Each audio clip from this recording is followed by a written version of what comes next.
గారికి, పెద్ద తిప్పేస్వామి గారికి, శ్రీనివాసమూర్తి గారికి, చంద్రబాబు గారికి, ఇక్కడ ఉన్నటువంటి పెద్దలందరికీ స్వాతంత్ర దినోత్సవ శుభాకాంక్షలు తెలియజేస్తూ, విద్యార్థులు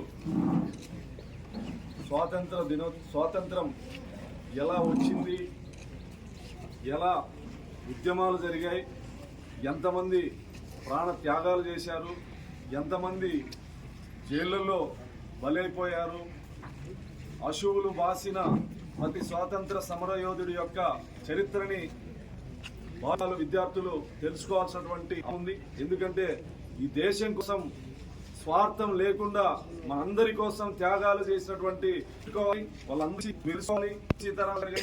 గాంధీ కానీ చేసినటువంటి త్యాగాలు ఈ స్వేచ్ఛా వాయువుల్ని మర్చిపోవాలి, ఎదగాలని మహనీయుల యొక్క చర్యలు తెలుసుకుంటే వాళ్ళ అడుగులలో నడలు సుఖశాంతో బానిసం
Thank you.